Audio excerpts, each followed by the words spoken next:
So as a musician, I would just say be aware of what you are asking for.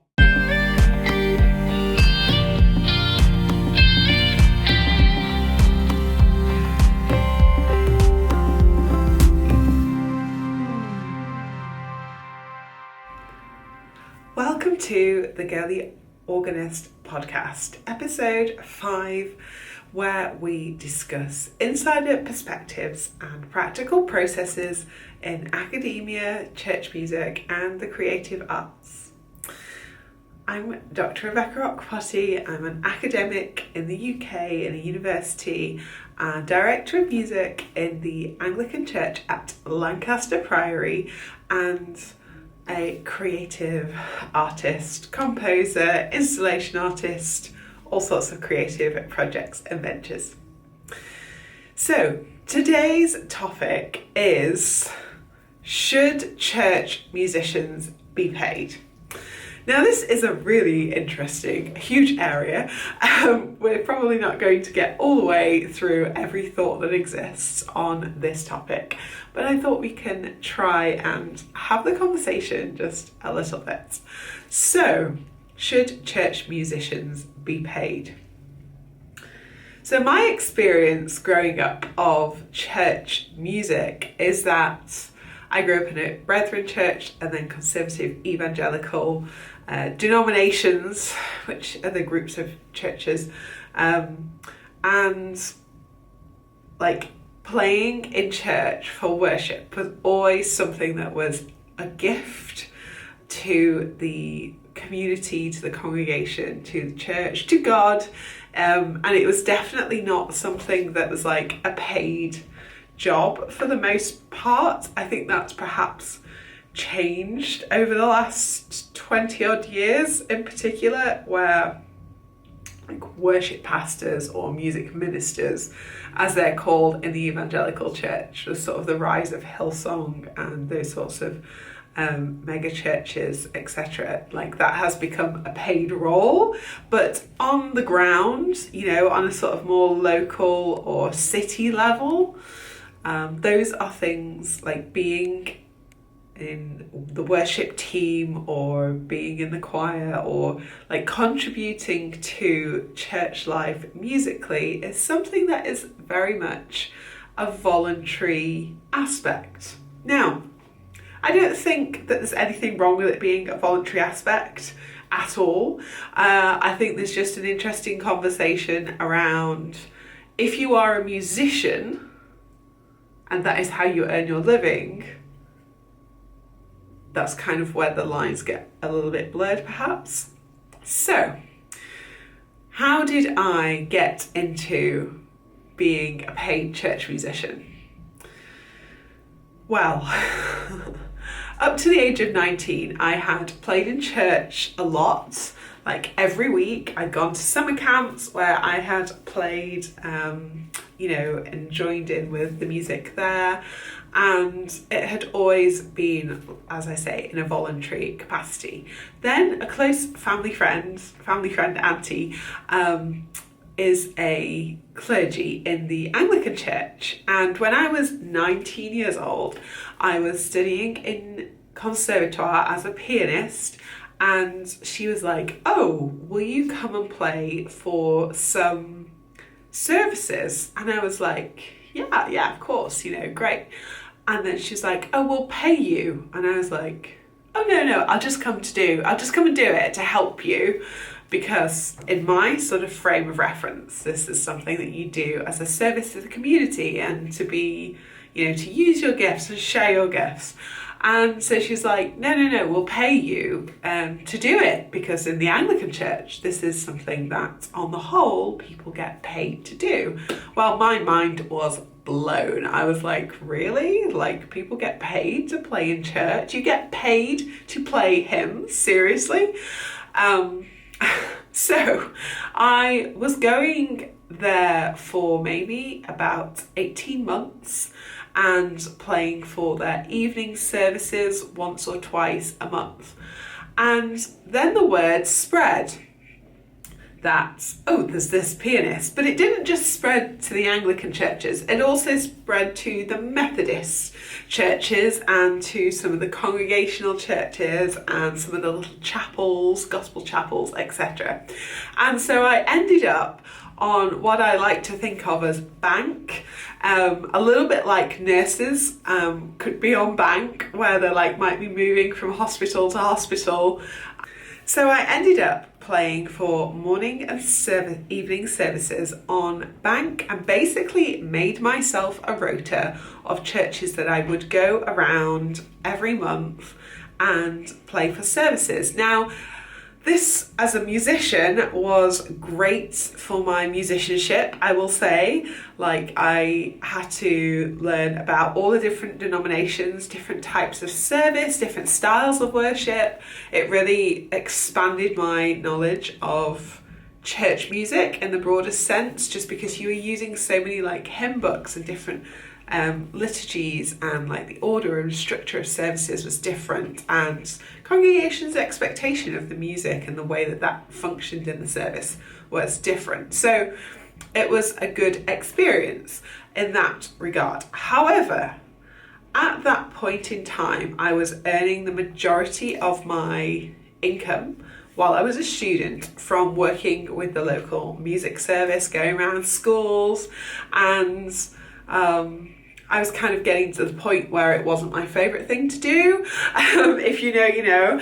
And I kind of thought, oh, maybe I could stop travelling around so much and get a post in one location rather than having to drive everywhere. Because driving is expensive, fuel's expensive, and it's a lot of time. And so I kind of went from having it as my side hustle to wanting it to be more of a main income stream. And I think that this is where money in church music can become a dirty word. So money is not a dirty word. There is nothing sinful about being a church musician and being paid. That can look like lots of things. It might look like food, it might look like actual money, it might look like housing, etc. So as a musician, I would just say be aware of what you are asking for. So I then ended up in a parish, and I started off freelance. So I was still freelance, but I had all of my services in one location rather than having to drive all around the Northwest for different random services. And that's kind of when I got kick-started into the Anglican tradition and the choral tradition, the English choral tradition in particular, because there was a lot of working with choirs, psalms, evensong, all of that kind of choral Eucharist, that body of church music, which is what I'm still in today. And I think it's important to say, as a side note, I've always had a church that I consider to be my home church, and on and off I've spent large amounts of time there, but it doesn't necessarily have to be the place that you are working. It doesn't have to be the place that you consider your home church. So this kind of being paid thing came up and it sort of grew. Now, as a musician that was wanting to work in church music, I needed to be able to use my playing in church music to actually give me an income to eat, to heat the house that I was going to practice in, to be able to live, all of these sorts of things. So there was lots of conversations that I had to have with members of PCCs, diaconates, elders, clergy, pastors, ministers, whatever you want to call them, the leadership teams of all of the churches, where it was, is this something that you want me to do, or something that I'm going to do in a voluntary capacity, or something where you're just covering expenses, or something where you're paying me the going rate?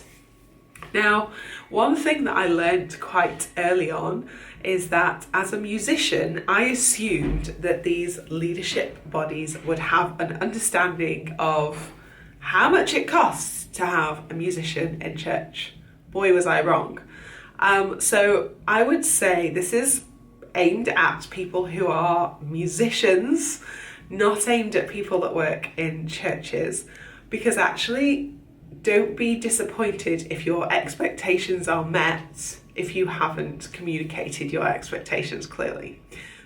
Because people aren't my readers and they don't know what you're thinking. So you need to tell them. Just hold out your hand a little bit and kind of lead them. Tell them what you want. Tell them what you need. And then they can make a decision. Now, to say that I have spent many hours doing worship for free, and then many hours doing worship or music as a paid musician, it does change your mentality towards what you're doing. So I think that right now I'm in the position that I don't like it if people assume it's going to be free. I don't think churches should assume people, musicians in particular, like other congregation members that maybe work full time and this is their like offering to the church community for worship. I think that's a different group of people.